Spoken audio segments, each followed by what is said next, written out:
Continuar nuestra serie de estudios acerca de este libro. Romanos capítulo 1, nos quedamos en el versículo 16. Y vimos en la última clase, el domingo pasado, que no es posible que un cristiano se avergüence de la palabra de Dios. Esto es algo absurdo cuando el cristiano conoce el poder de la palabra de Dios. Mientras nosotros no sepamos el poder que contiene este libro, pues claro que nos vamos a avergonzar y muchas veces hasta pena nos va a dar decir a la gente que somos cristianos. Pero una vez que nosotros podemos entender el poder de la palabra, es todo lo contrario, ya se nos hace tarde para ir prontamente al mundo a decirles Jesucristo vive. Y en el versículo 16 nos quedamos donde dice las palabras, porque no me avergüenzo del evangelio, porque es poder de Dios para salvación, y dice, a todo aquel que cree. Este poder es para todo aquel que cree, al judío primeramente y también al griego, porque en el evangelio la justicia de Dios se revela por fe y para fe, como está escrito, mas el justo por la fe vivirá. Vamos a ver nosotros que la condición para que una persona pueda entrar al reino de los cielos es creer. Vuelvo a repetir, la condición para que una persona sea salva no es hacer buenas obras, ni tampoco es hacer sacrificios, ni pertenecer a una religión.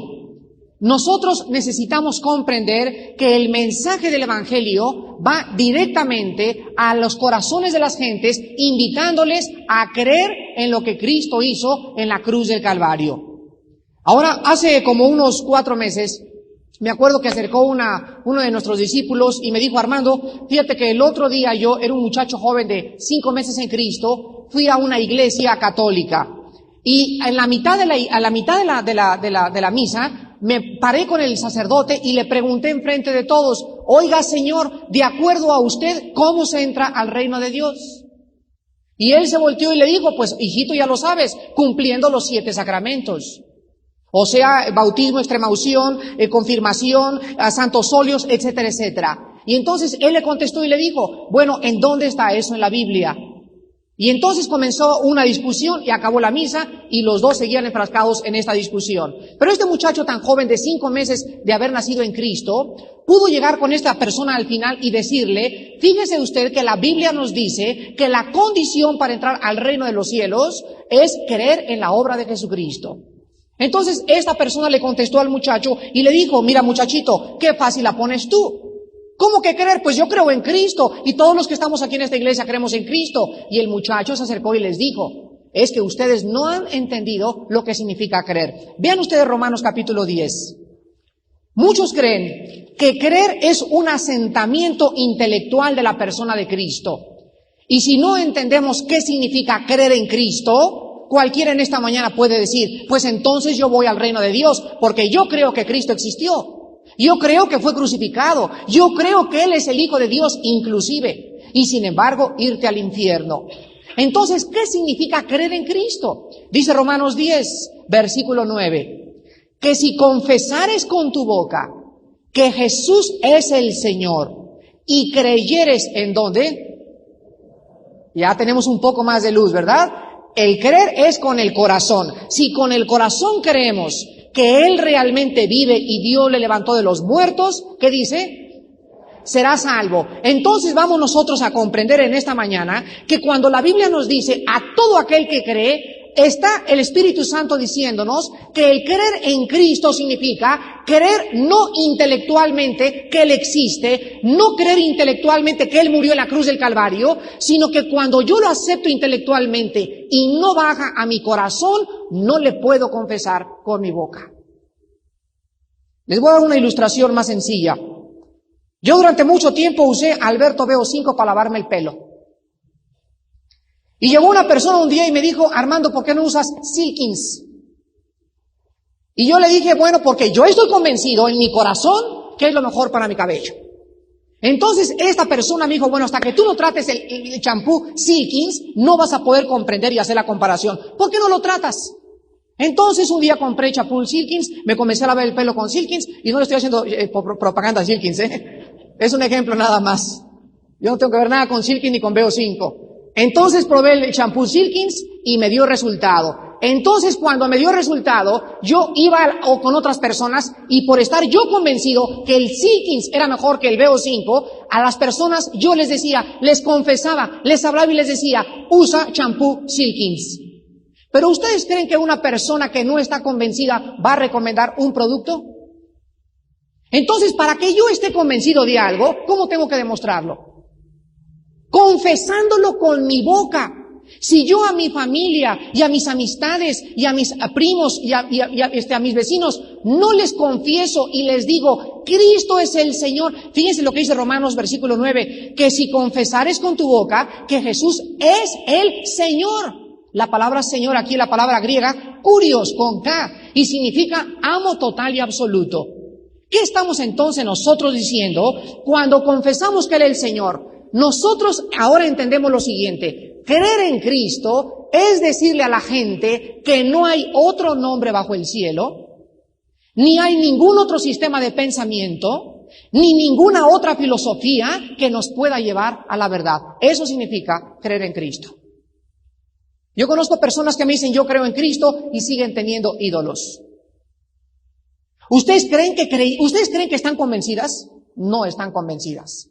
Porque si estuvieran convencidas en su corazón, aborrecerían todo aquello que los ató a la idolatría y comenzarían a adorar al Dios vivo y verdadero.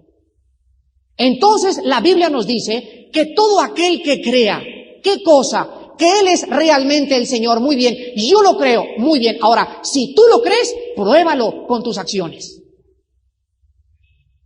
Entonces aquí es donde entran las obras. Pero las obras no me van a llevar al cielo. Yo tengo que creer en Cristo en mi corazón y estar convencido que Él es el Señor, que Él vive. Y cuando yo estoy convencido, escuchen lo siguiente, yo comienzo a vivir una vida diferente. Creer en Cristo, entonces, vean ahora 1 de Juan capítulo 5, creer en Cristo significa entonces creer con el corazón lo que Él ha hecho por nosotros y comenzar a vivir una vida diferente. Si yo estoy diciendo, usa Silkins, y nunca me lavo el pelo con Silkins, yo no estoy convencido de lo que yo mismo creo. Ayer les decía en la conferencia de Explo 85, les decía a los jóvenes que nuestra conducta, nuestra manera de hablar, nuestra conversación va a estar influenciada por dos factores. Vuelvo a repetir, todo lo que nosotros hagamos o todo lo que nosotros digamos está influenciada por dos factores. Escuchen esto.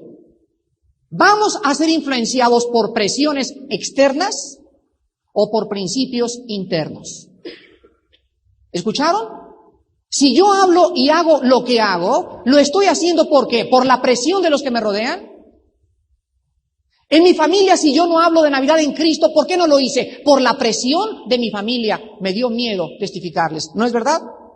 Ahora, si ustedes creen que yo estoy convencido de Cristo en mi corazón y tengo un principio y una convicción interna, no me va a importar la presión externa. Porque mi principio interno es más grande que la presión externa que el mundo ejerza sobre mi persona. Entonces me levanto sobre la presión y el principio interno que me domina hace que este principio manifieste y comience a divulgar el nombre de mi Señor. Por eso un cristiano que no tenga principios, un cristiano que no tenga convicciones, me refiero a cosas que lo dominen internamente, no puede vivir una vida externamente.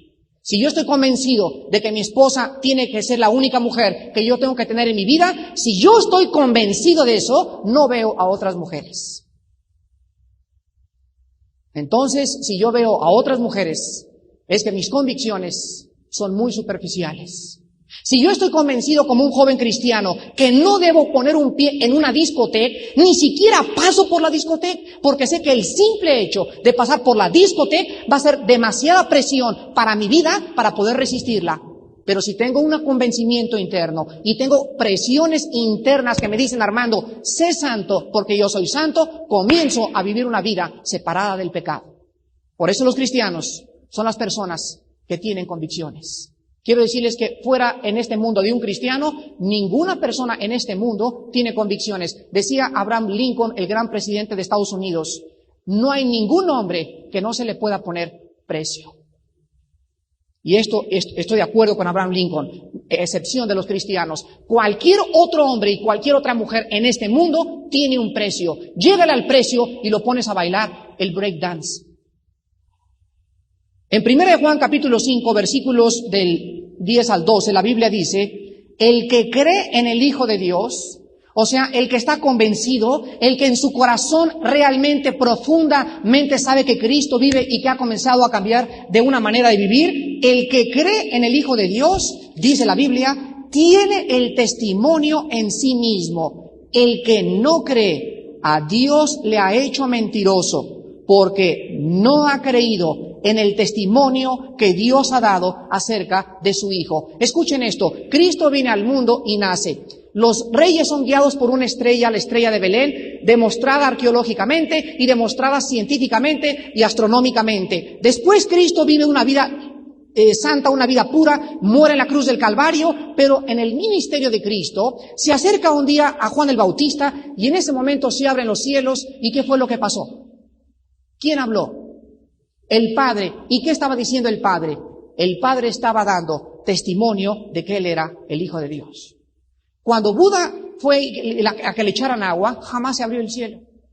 Lee el Maharinivana Sutta de Buda, lee el Ramayana, lee el Popo, lee los Vedas, y no hay ningún libro sagrado que diga, se abrieron los cielos y se oyó una voz que dijo, este es mi Hijo bien amado. Ahora bien, después de que el cielo se abrió, el Bautista era un hombre conocido por todos, y todos reconocían que era profeta de Dios el Bautista. Entonces el Bautista dijo, he aquí el Cordero de Dios que quita el pecado del mundo. ¿Se dan cuenta? Ya había dos testimonios de que Él era el Mesías. Número uno, la voz en el cielo. Número dos, el testimonio de Juan el Bautista. Y entonces los fariseos se acercan y le preguntan a Jesucristo, oye, quiero que nos digas, ¿quién te ha dado autoridad para hacer las cosas que hacen? Y escuchen ustedes, aquí fue el clímax de la apostasía y el clímax del rechazo a la verdad. Cristo se acerca y les dice a los fariseos, yo les voy a hacer otra pregunta, y si ustedes me la contestan, yo les voy a decir con qué autoridad hago lo que estoy haciendo. Y entonces Cristo les dijo a los fariseos, ¿el bautismo de Juan de quién fue? ¿De los hombres o del cielo? Y comenzaron comenzaron los fariseos a darse vuelta y a voltearse unos a otros y a decirse, oye, si decimos que es del cielo, fíjense ustedes, si decimos que es del cielo, entonces aquí tenemos que caer de rodillas. Y si decimos que el bautismo era de los hombres, nos van a apedrear. Porque toda la gente tenía al Bautista como un profeta de Dios. Y en ese momento vino el colmo de la cobardía intelectual. Así le llamo yo, cobardía intelectual. ¿Y saben ustedes lo que le dijeron? No sabemos. No sabemos.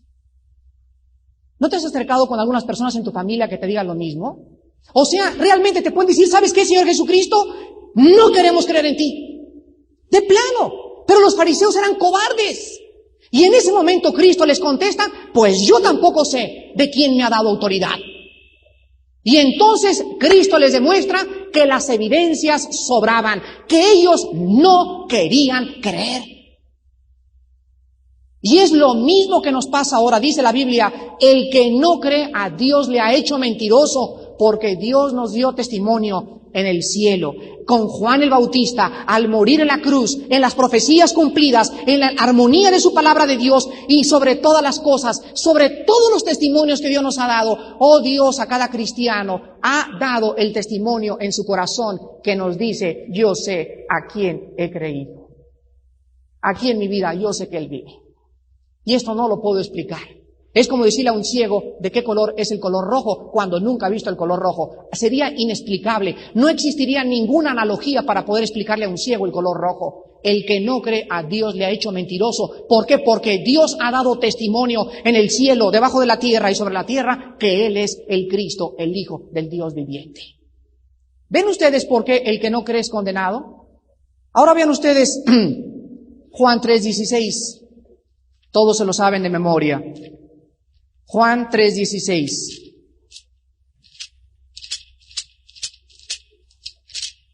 Y dice así: porque de tal manera amó Dios al mundo que ha dado a su Hijo unigénito, para que todo aquel que se porte bien, dice, para que todo aquel que se vaya de rodillas, para que todo aquel que pertenezca a una religión, no dice así la Biblia, dice así: para que todo aquel que en Él cree no se pierda, mas tenga la vida eterna. Entonces, si ahorita salimos aquí a México y le decimos a la gente, ¿crees en Cristo? El 95% de las gentes nos van a decir que sí creen en Cristo. Pero ¿ya encontraron ustedes la diferencia entre creer intelectualmente y creer bíblicamente? Creer intelectualmente es aceptar su persona como un hombre que vivió. Creer bíblicamente es una vida cambiada.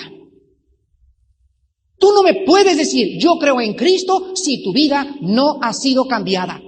Y si no has abandonado la dianética y la brujería y los gurús y las religiones y los ídolos y estás dedicando tu vida 100% a Cristo, porque tú no puedes servir a dos amos. Yo me acuerdo una vez que estaba en Cuautla, estábamos en una casa y había unas personas ahí que eran brujas, pero brujas a la alta escuela. No se imaginan, una señora toda chimuela con los ojos así, con la escoba. Una señora muy decente. Y me acuerdo que se acercó su hija y me dijo, Armando, ¿qué crees? Mi mamá quiere recibir a Cristo. Le dije, qué lindo que quiera recibir a Cristo. Y acabó el estudio bíblico y en ese momento le dije a la señora, ¿quiere usted recibir a Cristo? Y dijo, sí, lo quiero recibir. Y todas las hijas, aleluya, gloria a Dios. Y entonces le dije otra pregunta a esta señora. Usted quiere recibir a Cristo y quiero decirle algo. Antes de que usted reciba a Cristo, ¿renuncia usted a la brujería? Y me dijo, no. ¿Se dan cuenta? Ella quería a Cristo y quería ponerlo con todos sus dioses.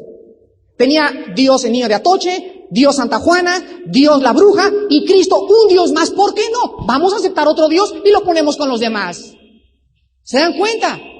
Esta es la aceptación de la gente. No han entendido el Evangelio.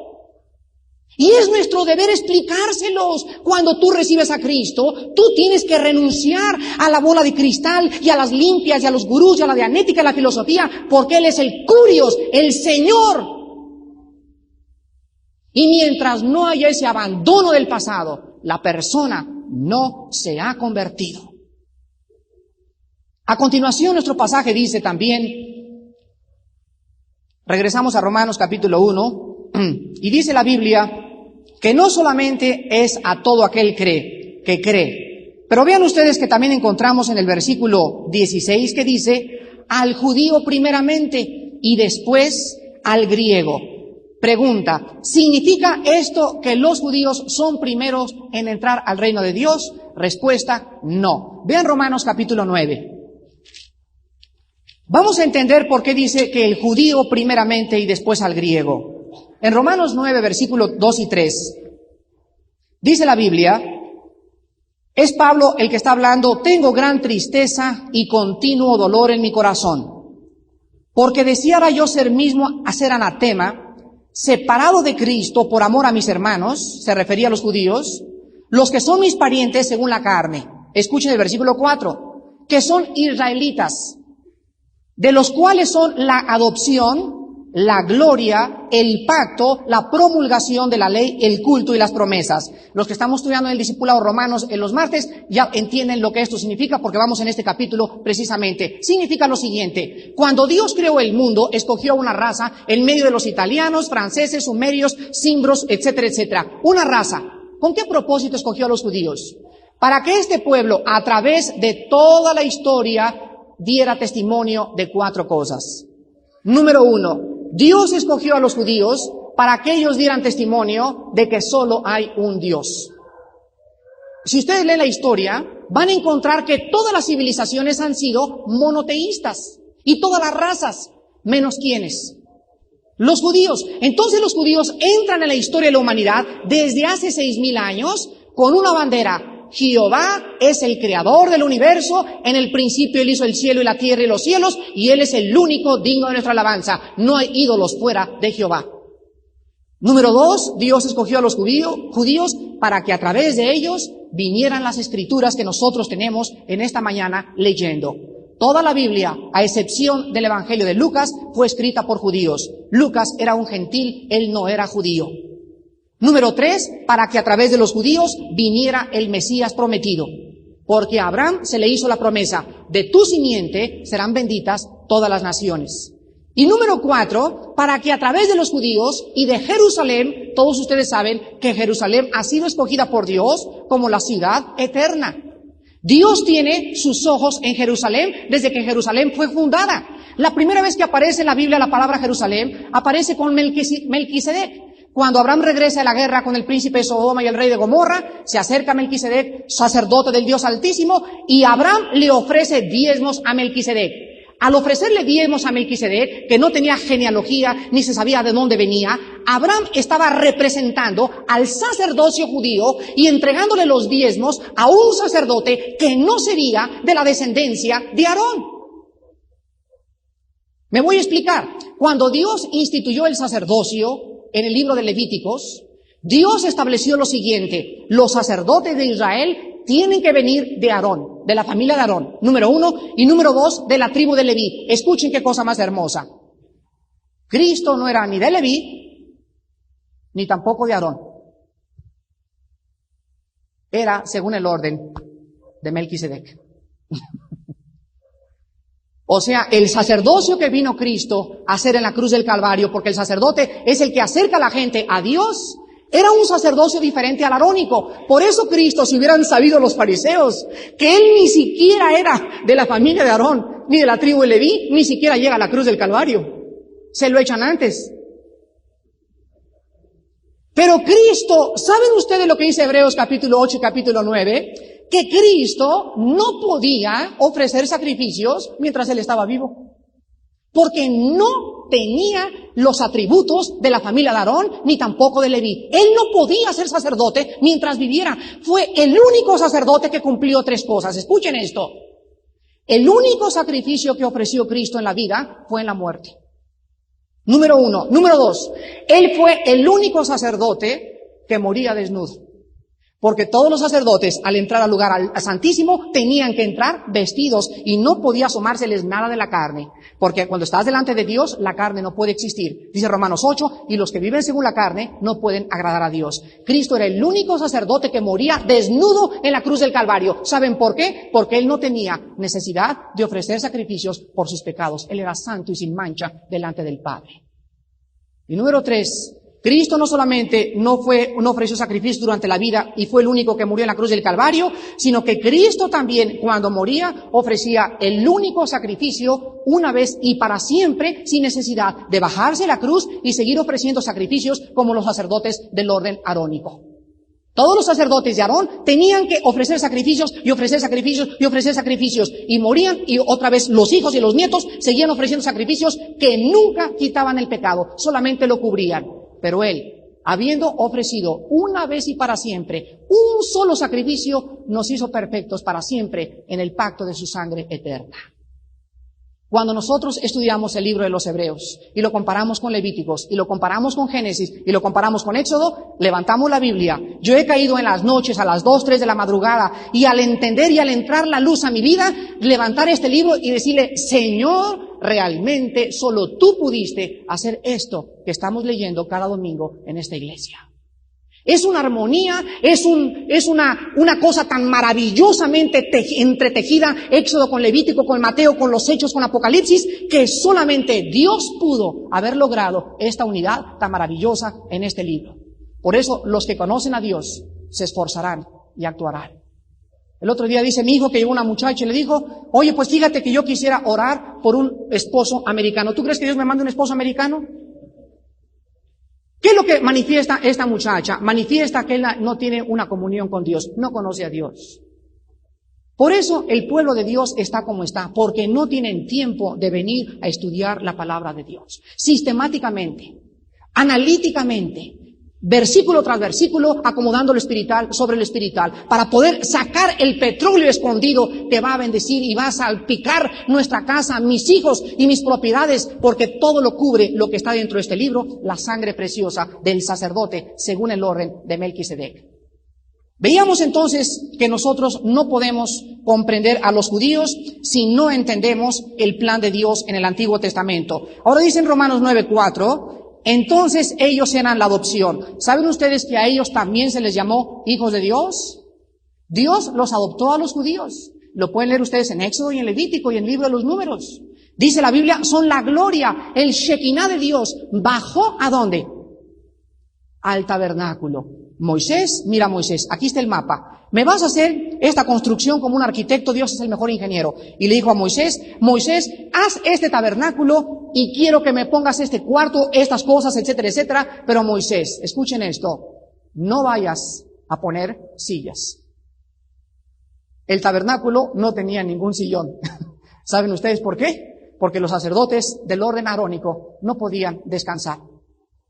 Pero Cristo, una vez que ofreció el sacrificio, ¿qué está haciendo en el cielo? Sentado.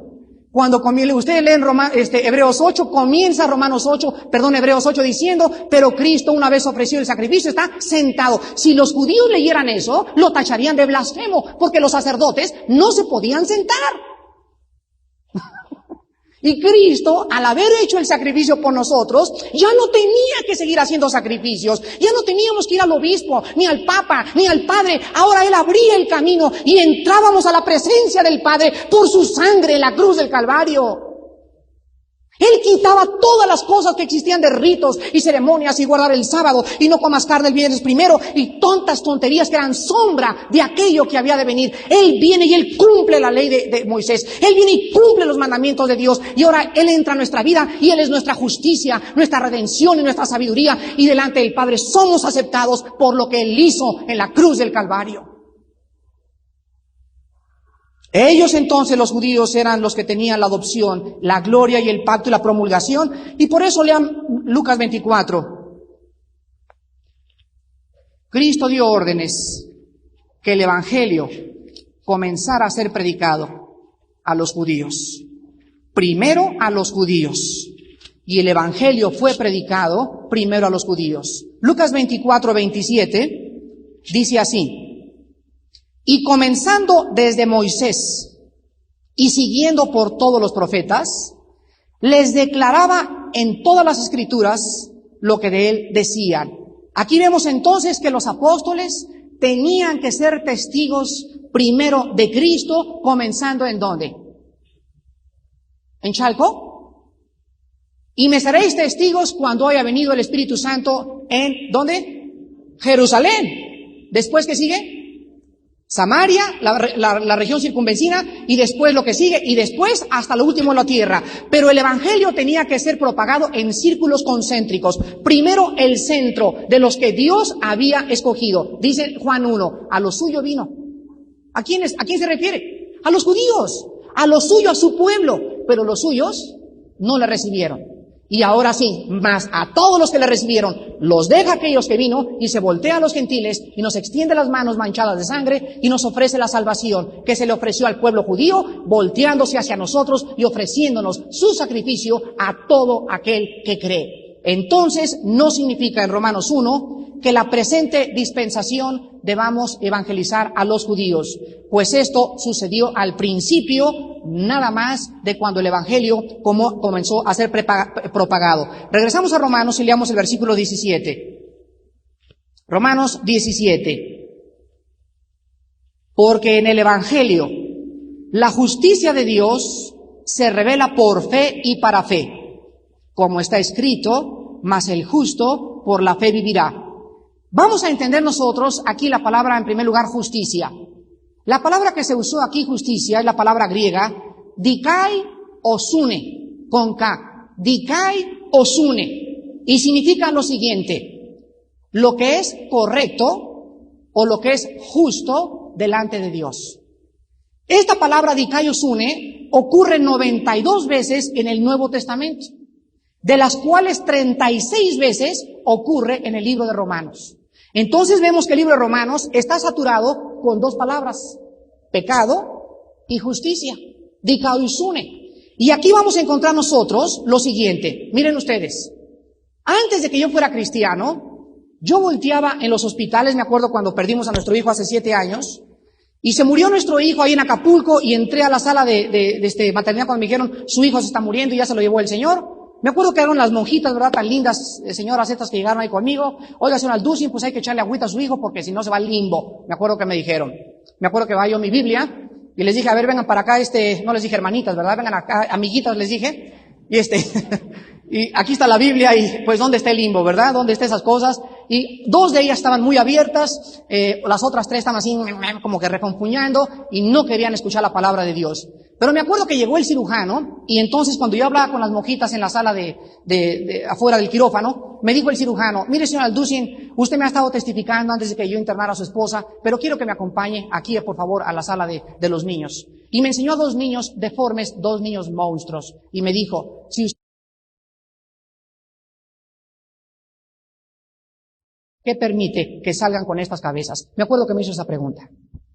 Y después me he encontrado personas y me han dicho, Armando, ¿tú realmente crees que Dios es justo? Mira las guerras. Ven, acompáñame a Biafra. Acompáñame a Tepito, acompáñame a la Lagunilla para que veas cómo están los damnificados muriéndose de frío, sin comer y sin nada. ¿Tú crees que Dios es justo? Ahora, muy bien. Como Dios sabía que nosotros tenemos un concepto equivocado de su justicia, y por naturaleza todos nosotros acusamos a Dios de ser injusto, ¿no es verdad? Yo lo hice miles de veces y era uno de mis impedimentos para aceptar la fe cristiana, porque yo no podía concebir en mi mente que Dios fuera un ser injusto permitiendo las atrocidades que me rodeaban en el mundo que vivimos. Muy bien, Dios sabiendo que nosotros le acusamos de injusto y que si nosotros pudiéramos ir al tribunal del universo, lo sentaríamos en un banquillo de los acusados y nosotros nos convertiríamos en el gran jurado y el acusado sería Dios, entonces Dios hace todo lo contrario. Y Él nos muestra su justicia. Esta justicia de Romanos 1:17 no se refiere a el atributo de Dios como justo, sino se refiere a la justicia que nos es imputada por la fe en Jesucristo. Esto es muy importante para los que les guste la teología. Repito, no se refiere 1:17 al atributo de Dios como Dios es justo. Aquí no se refiere a esto. La justicia de Dios se manifiesta desde el cielo significa que cuando Dios ponía a Cristo en la cruz del Calvario y Cristo extendía sus manos, Él santo, manso, sin haberle hecho mal a nadie, sin haber calumniado a nadie, sin haberse defendido, en ese momento cuando Él moría, justamente, ¿cómo moría? ¿Cómo? Moría injustamente. El bueno por los malos, el justo por los injustos. Y en ese momento Dios abría sus brazos y nos decía, tampoco es justo lo que ustedes me están haciendo. No es justo que yo haya sacrificado al que no tenía que sacrificar, y ustedes creen que al hacerme esto yo podía perdonarlos. ¿Por qué clavaron a mi Hijo Jesucristo? O sea, vean, Dios se para en el banquillo de los acusados y nos sienta a nosotros en el lugar que nos corresponde. Nosotros somos los acusados porque no hemos entendido la justicia de Dios. Entonces Dios se para y todos comenzamos a retroceder y nos voltea la canica, como dicen los jóvenes, y nos pone el dedo Dios y me dice, tú, Armando, fuiste culpable de que mi Hijo Jesucristo muriera en la cruz. ¿Qué contestas? Sí, Señor. No cabe la menor duda. Soy un pecador. Entonces, Armando, ¿cómo puedo arreglarte cuentas si yo soy justo? Señor, pues si tú eres justo, pues tienes que cumplir lo que tu palabra dice. La paga del pecado es la muerte. Entonces levanto los ojos al cielo y le digo, Dios, cuando yo veo que yo soy el acusado y que tú me estás acusando y que mis pecados merecen la muerte, no me queda más que decirte, Señor, ten misericordia de mi pecador. Porque no voy a poder quitarme este pecado, ni aunque me lave con Lieja, ni con Ariel, ni con Foca. Entonces Dios voltea y me dice, mira, Armando, lo que hice en la cruz del Calvario. Y veo a ese hombre, él que no conoció pecado, por nosotros se hizo pecado, para que nosotros que merecíamos el castigo y nosotros que merecíamos el infierno, fuéramos hechos la justicia de Dios en él. Entonces Cristo muere y me dice, Dios, Armando, lo único que tienes que hacer ahora es hincarte, ver el sacrificio de Cristo, aceptarlo en tu corazón a través del Espíritu Santo y entender que su sangre preciosa y el nombre de mi Hijo es lo que yo he escogido para que la humanidad pueda conocer mi justicia. Entonces, al recibir a Cristo, ¿qué cosa recibo? ¿Qué cosa recibo? La justicia de Dios, pero fíjense lo que dice el versículo 17. En el Evangelio, o sea, al predicar yo el Evangelio, yo estoy predicando que Dios es justo al haber matado a su Hijo, pero dice se revela, o sea, se manifiesta, se da a conocer, ¿cómo? Por la fe. La justicia de Dios la entiendo hasta que Cristo entra a mi vida. Y entonces voy ahora a un hospital y veo a un niño monstruo y el doctor me dice, Armando, Dios es un Dios injusto. Yo le volteo la píldora y le digo, le repito las palabras de Deuteronomio capítulo 32. No es de Dios la mancha, es de sus hijos. Generación perversa y maligna. Así me pagáis. Doctor, Dios no hizo este niño con cara de sapo. Esto es un degeneramiento del pecado de nosotros, de nuestras propias injusticias, de nuestro propio degeneramiento, de las pastillas que tomó la madre, del alcoholismo de su tatarabuelo. Y el doctor me contesta, pero esta criatura, ¿qué culpa tenía? Pues si usted, doctor, siembra usted una calabaza con semillas podridas, van a salir calabazas podridas. Usted no tiene la culpa al haber sembrado la semilla, pero la ley de la siembra y la cosecha tiene que cumplirse y usted tiene que entender que para poder recoger una cosecha limpia, usted tiene que sembrar una semilla limpia.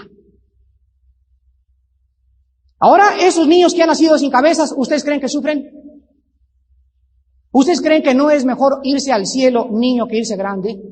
Una vez un estudiante de filosofía me dijo, Armando, ¿cómo es posible que Dios permita que tantos niños se mueran de hambre? Y yo le dije, cuando viene la inanición, aquí hay varios doctores que me pueden apoyar, cuando viene la inanición en una criatura, se les inflama el estómago de una forma desproporcionada. Y entonces el niño comienza a perder inmediatamente, escuchen esto, cuando viene el hambre, lo primero que viene es el oscurecimiento o el ofuscamiento de las facultades mentales. El niño se convierte en un animalito. De tanta comida que les hace falta, ya su cerebro no funciona, ya no piensan, no reconocen a la mamá, se vuelven unas plantas y en ese estado se mueren y se van inmediatamente a la presencia de Dios. ¿Qué prefieren ustedes? ¿Seguir viviendo 60, 70 años en este valle de sombra y muerte y tener cáncer y dolores de cabeza y vivir en el smog y que tu hijo se vuelve drogadicto y que tu esposa te puso los cuerninini y que tu trabajo es... ¿Qué prefieres? ¿Irte al cielo niño o irte grande? Entonces, ¿por qué llamas injusticia que un niño chiquito se vaya cuando es la bendición más grande que un niño se vaya al cielo? ¿Se dan cuenta? Nuestra perspectiva de la justicia está distorsionada porque nosotros le llamamos injusto a lo que a nuestros ojos, a nuestra perspectiva, a mi mente ofuscada es injusto, pero a los ojos de Dios es diferente, porque la Biblia dice, lo que los hombres tienen por sublime delante de Dios es como abominación. Es preciso pues que nosotros, vean ustedes Lucas capítulo 16 versículo 15, que Dios tenía de alguna manera que mostrarnos que Él era justo y darnos su justicia. Lucas 16, 15, es Cristo el que está hablando y dice, entonces les dijo, Lucas 16, 15, vosotros sois los que ¿qué? O sea, nosotros nos hacemos justos a nuestros propios ojos. Yo no he sido malo, yo siempre he comulgado, nunca le he robado a nadie, me voy a ir al cielo, ¿ven?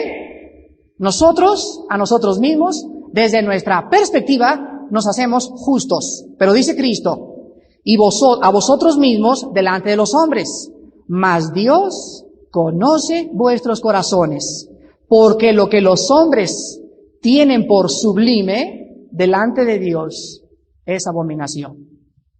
Pues en esta tarde puede venir una prostituta y ponerse a mi lado izquierdo. Una prostituta, María Magdalena. Y de este lado, a mi derecha, sacamos a una señora católica, comulgona, se va a la villa, etcétera, etcétera, y aquí está Dios en medio. Y a nuestra perspectiva, a nuestros ojos, ¿quién es pecadora? Pues la prostituta. ¿Cómo no? ¿Qué va? ¡Prostituta! Dios me ampare, Virgen Santísima María del Cobre. Que ni entre a mi casa. ¡Fuchi, fuchi! Y aquí delante entra la señora Richelieu.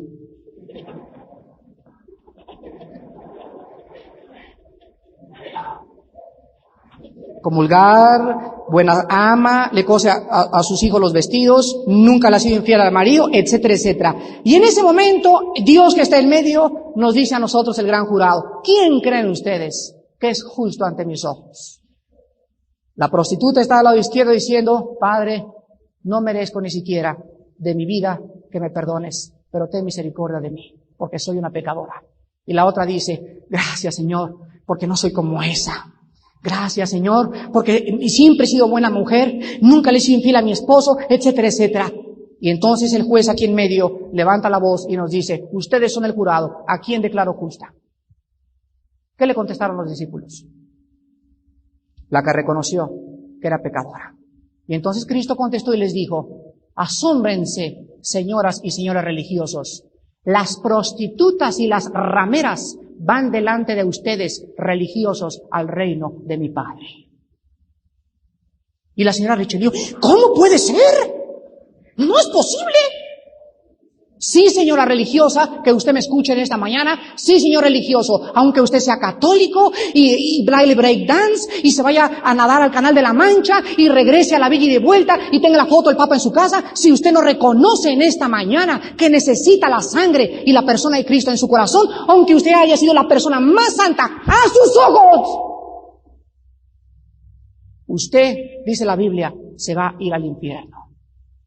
Vemos entonces que Dios aquí nos muestra claramente que su justicia se revela por medio de la fe. Al tener fe, entonces, Dios me declara justo. A la pecadora le dice Dios en ese día del juicio, o aquí en la tierra, María Magdalena, ven y abrázame. Y los demás, ¿cómo? ¡Hey! Dejándose abrazar por una mujer ramera. Sí, Magdalena, abrázame. Porque ahora quiero decirte que delante de mis ojos eres como la mujer más santa de todas las que han existido. No porque lo merezcas, no porque seas buena, sino simplemente porque has creído en mi nombre santo.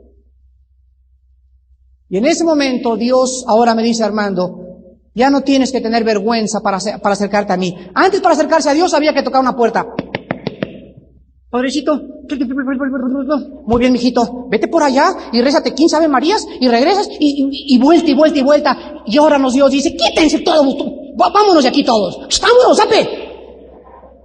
La puerta está abierta, no impidáis que entren, porque ellos tienen más derecho y más justicia que vosotros, guías de ciegos, que no entráis ni tampoco dejáis entráis a los demás. ¿No sabéis que la puerta la ha abierto ahora mi Hijo Jesucristo? Ahora podemos entrar con confianza, sin intermediarios, sin vírgenes, sin santos, sin ángeles, en el nombre de Jesús, porque es el nombre sobre todo nombre. Y Dios me dice en esta mañana, ahora eres justo, mi justicia te le he dado, y te veo ante mis ojos como un ser sin mancha y santo ante todo el mundo. ¿Por qué? Porque has creído en el nombre del unigénito Hijo de Dios. Hermanos, todo esto se encuentra en el Evangelio. Y nuestro mensaje es proclamar estas buenas noticias. No son buenas noticias para todo aquel que cree, para que podamos entender que en el Evangelio ahora, por la fe, recibo el Evangelio. Y después dice Pablo, y para fe. O sea, me convertí por fe y sigo viviendo para vivir por la fe. Entonces la justicia de Dios se recibe por la fe en Cristo, y después de que por mi fe yo recibo la justicia de Dios, tengo que comenzar ahora a vivir, mas el justo por la fe vivirá, de lo cual voy a hablar el próximo lunes. Inclinemos el rostro.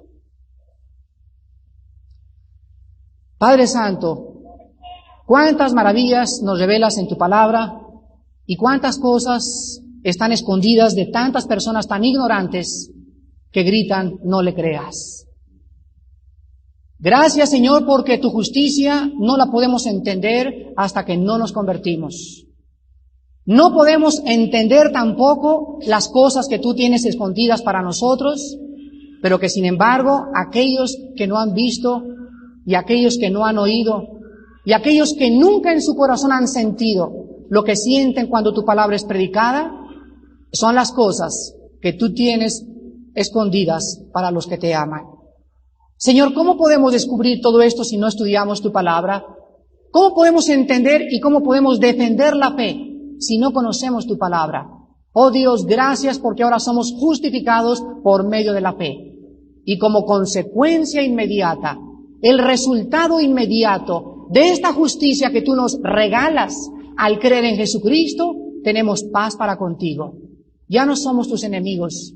Ya tu ira no está sobre nosotros, ahora nos quieres bendecir, la entrada y nuestra salida, nuestro fruto, nuestros vehículos, nuestras propiedades, porque hemos sido comprados por la sangre de tu Hijo.